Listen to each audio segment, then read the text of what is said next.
My grandmother, may she rest in peace, was a midwife. She carried on her work for the love of it, without seeking any reward. She was sure that her payment would be to go straight to heaven. As there were neither doctors nor any other midwives in Zakho, Kurdistan at that time, my grandmother had her hands full. One day she sat outside her house embroidering. She was very tired after a hard day's work. Suddenly she saw a beautiful cat creeping stealthily into the house, so that she could not be heard, and sniffing in all the corners as if she were searching for food. The cat found favor with my grandmother, who fed her, noticing as she did so that the cat was pregnant. My grandmother said to herself, "If only I were this cat's midwife."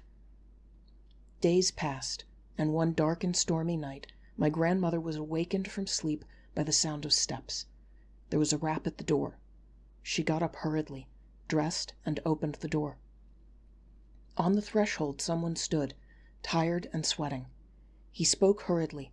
"Grandma, come with me, and you will earn a lot of money. My wife is with child, and the pangs of birth are already with her. There was no one to help her." Grandmother listened to the request, rejoicing with delight.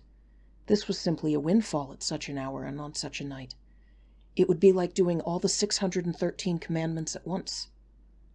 Zakho is a small town, and Grandma strode up the main street behind the man. She could not understand why she did not hear his footsteps. Suddenly she noticed that they had gone beyond the last house in the town, and were now walking in an open field. She trembled all over, knowing that no one lived there. She understood that the man leading her was no other than a shed. "Lord, have mercy on me," she muttered to herself, but she did not utter a sound. They reached a stone bridge, with each stone 10 meters square. They entered a huge cave, and therein Grandma heard a man's voice. "Grandmother, come in, it is here." My grandmother became scared. Inside there were many shedim and shedot, with little horns on their heads, singing and mewing like cats. "What a pleasant company in which to find myself," she thought to herself, but she did not say a word. The shed with the longest horns took her aside and said to her, "If the newborn is a son, you will get everything you want. But if it is a daughter, God forbid." Pale with fear, Grandma did not answer a word. She entered the confinement room, and whom did she see? The cat that had visited her a little while ago was lying there. The cat opened her mouth and whispered, "Dear grandmother, do not eat here or you will be turned into a shed."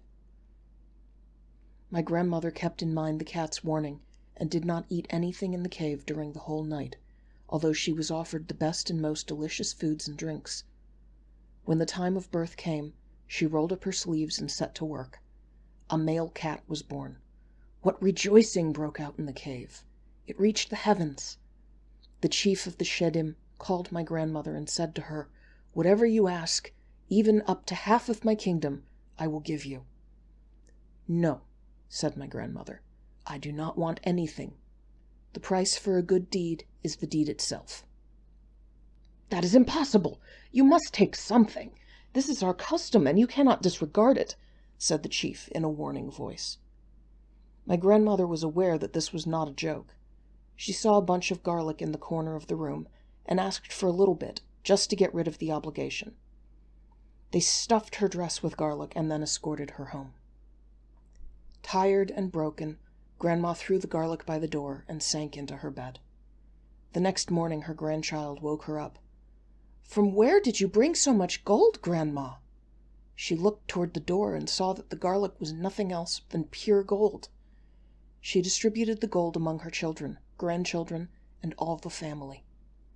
After many years she passed away, and her grandchildren are now scattered all over the world. I and my sister being privileged to live in Israel, the Holy Land. And each of us keeps, until this day, a piece of the golden garlic, the reward of our grandmother, the midwife, and her gift to us.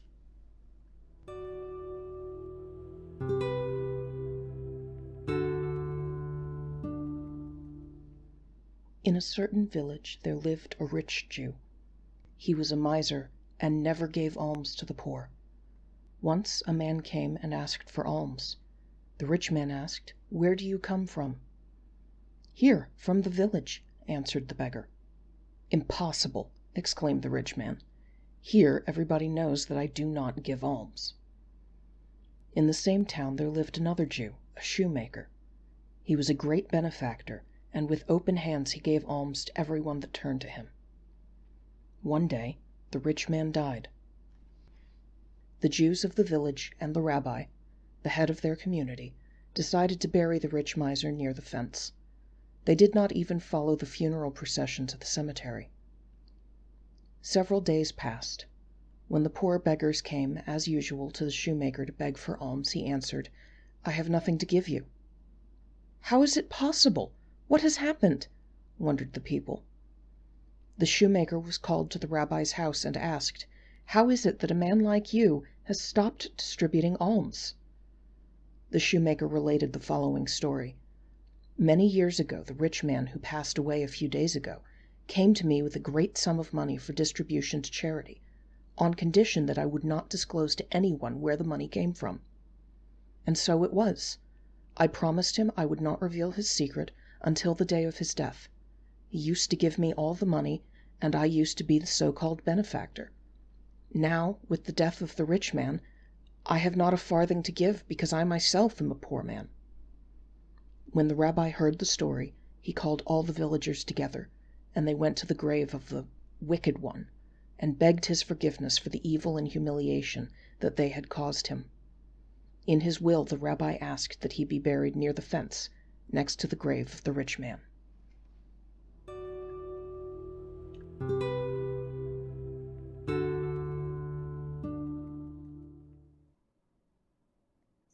When the Holy One created Adam, he showed him the beauty of the world and said, "You will rule over all you see, and you will be very happy." "And how long will I be able to enjoy all this goodness?" inquired Adam. 30 years, was the answer. "Such a short time?" asked Adam in surprise. "Could you not add a few extra years?" The Holy One, blessed be He, meditated and answered, "I shall call a few animals. Maybe they will be prepared to grant you some extra years of life as a gift." The first to appear was the donkey. Said the Holy One, blessed be He, "Your fate is to work hard, to carry burdens, and to eat a little grass in your master's courtyard." "How many years will I live?" asked the donkey. 40, came the answer. "Why must I suffer for so many years?" brayed the donkey in a sad voice.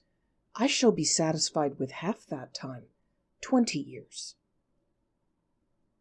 The Holy One, blessed be He, gave the extra 20 years to Adam, who was radiant with joy and happiness.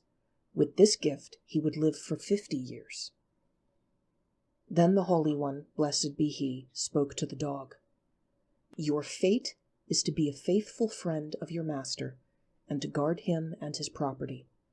Your reward will be to eat scraps of food and receive blows and kicks." "How many years will I live?" asked the dog. 40, came the answer. "Why should I suffer for so many years?" barked the dog in a sad voice.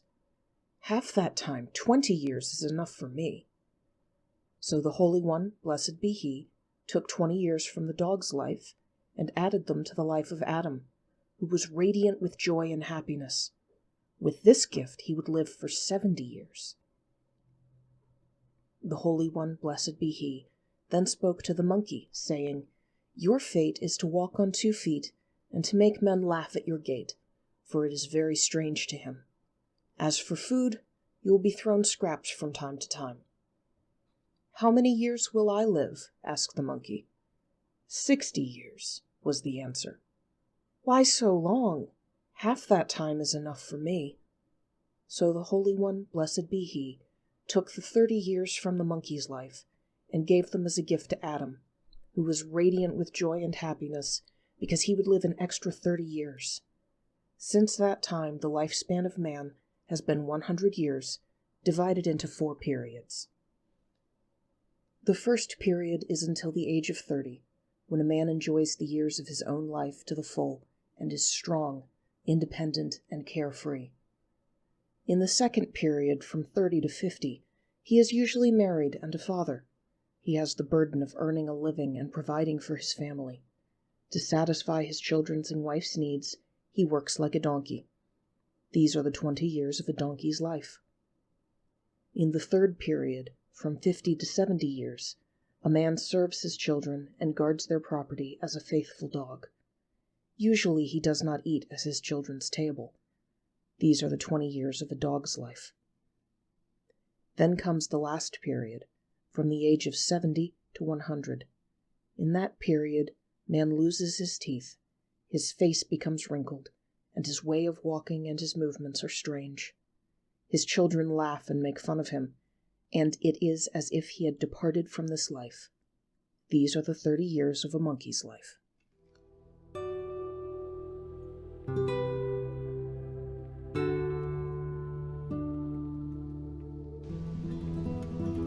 Thank you for listening. Please don't forget to like and subscribe.